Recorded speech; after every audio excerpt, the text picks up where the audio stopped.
السلام علیکم، welcome to my YouTube family. اللہ تعالیٰ آپ لوگ کو خوش رکھے، آباد رکھے اور ہمیشہ ناگہانی آفات سے محفوظ رکھے۔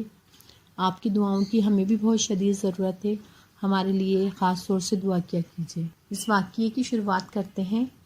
جو صاحب لکھتے ہیں وہ کہتے ہیں کہ اس دوران میں جب میں بہت کم عمر تھا تو اس وقت رمضان جو تھا سردیوں میں آیا۔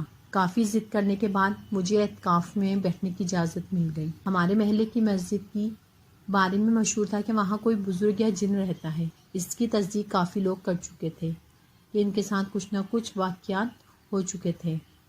ان دنوں اعتکاف میں بیٹھ کر رجحان بہت کم ہوا کرتا تھا۔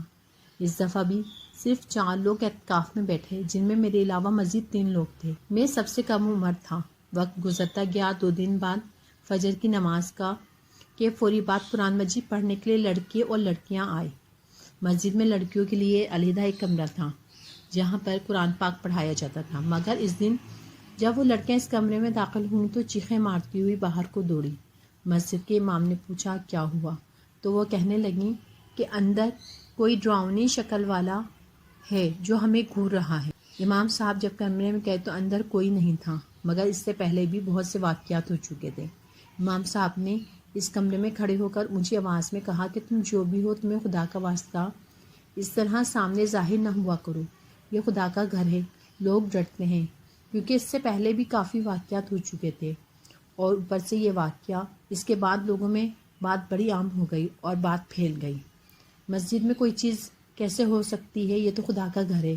مجھے بھی ڈر لگنے لگا کیونکہ ابھی مجھے اعتکاف میں بیٹھے ہوئے صرف 2 دن ہی ہوئے تھے۔ مجھے ڈر تو بہت لگ رہا تھا، لیکن چونکہ میں اعتکاف میں بیٹھا تھا اور وہ 10 دن کا ہوتا ہے، ابھی تو مجھے صرف 2 ہی دن ہوئے تھے۔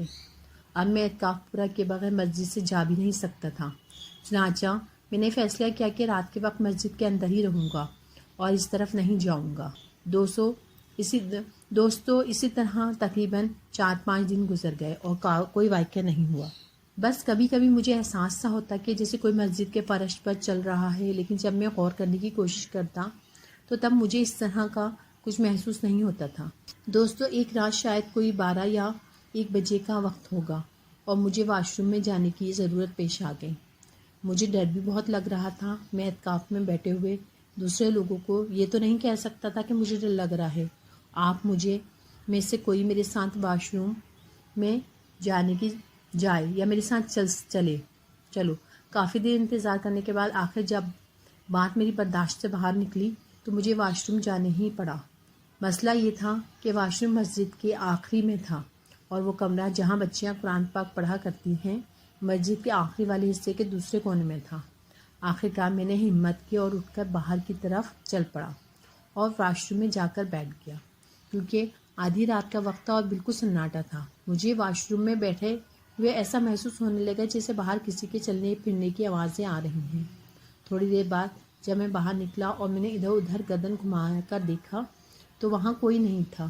اب تو مجھے اور بھی ڈر لگنے لگا۔ جیسے ہی مسجد کے اندر جانے لگا تو میری نظر اس کمرے پر پڑی، اس کے دروازے پر پڑی۔ مجھے ایسا لگا جیسے زمین نے مجھے جکڑ لیا ہو۔ میری ٹانگیں کانپنے لگیں۔ میرا دل چاہ رہا تھا کہ میں جلدی سے مسجد کے اندر بھاگ جاؤں، لیکن میری ٹانگیں میرے ساتھ ہی نہیں دے رہی تھیں۔ میری آنکھوں کے سامنے وہی منظر تھا جس کے خوف سے میں واش روم بھی نہیں جا رہا تھا۔ میں نے دیکھا کہ ایک بہت ہی جسامت والا کوئی شخص، اس میں ایک چادر بھی اوڑھی ہوئی تھی، اس کمرے کے بالکل سامنے سیڑھیوں پر بیٹھا ہوا تھا اور میری ہی طرف دیکھ رہا تھا۔ اندھیرے میں اس کی بالکل سفید آنکھیں بس مجھے نظر آ رہی تھی۔ اس کی جسامت عام آدمی سے دوگنا تھی۔ وہ شخص جس طرح مجھے گھور رہا تھا، اس کی آنکھوں میں اتنی دہشت تھی کہ ایک دفعہ تو مجھے ایسا لگا جیسے میں بھی بے ہوش ہو جاؤں گا، لیکن اچانک ہی پھر وہ میری آنکھوں سے اوجھل ہو گیا۔ جب وہ شخص وہاں سے غائب ہوا تب میری جان میں جان آئی اور میں دوڑتا ہوا مسجد کے اندرونی حال میں پہنچ گیا۔ میری دل کی دھڑکن بہت تیز چل رہی تھی اور میں ادھر ادھر دیکھتا رہا۔ اگلی صبح جب قاری صاحب آئے تو میں نے ان کو سارا واقعہ بتایا۔ پھر قاری صاحب نے مجھے بتایا کہ یہ مخلوق اب سے نہیں بلکہ کافی سالوں سے ادھر رہتی ہے، لیکن وہ کسی کو نقصان نہیں پہنچاتی۔ میں نے اس کو کافی بار منع کیا ہے کہ اس طرح لوگوں کے سامنے نہ آیا کر، وہ کچھ دن تو میری بات پر عمل کرتا ہے، لیکن اس کے بعد پھر سے لوگوں کے سامنے ظاہر ہونا شروع ہو جاتا ہے۔ اس کے بعد قاری صاحب نے مجھے دھمکیا اور اعتکاف میں بیٹھے ہوئے دوسرے لوگوں کو میری طرف اشارہ کر کے کہا کہ یہ تمہارا چھوٹا بھائی ہے، اگر رات کے وقت اسے واش روم وغیرہ جانا ہو تو اس کے ساتھ چلے جایا کرو۔ اعتکاف میں بس 1 یا 2 دن باقی رہتے تھے اور وہ بھی بڑے آرام سے گزر گئے۔ باقی کے 2 دنوں میں میرے ساتھ اس طرح کا کوئی بھی واقعہ نہیں ہوا، اور جب بھی کبھی اس مسجد میں جاتا ہوں تو مجھے بچپن کا واقعہ یاد آ جاتا ہے۔ اس مسجد میں کبھی کسی کے ساتھ کوئی سیریس قسم کا واقعہ نہیں ہوا، لیکن بہت سے لوگوں کا کہنا ہے کہ ہم نے اس مسجد میں کسی مخلوق کو محسوس کیا ہے، اور یہاں اس کو دیکھنے کا دعویٰ بھی بہت سے لوگ کرتے ہیں۔ بس یہی ایک چھوٹی سی سٹوری میری زندگی کی تھی جو میں نے آپ کے لیے پیش کر دی۔ اگر آپ کو ہمارا چینل پسند تو ہمارے چینل کو لائک کیجیے، سبسکرائب کیجیے پلیز۔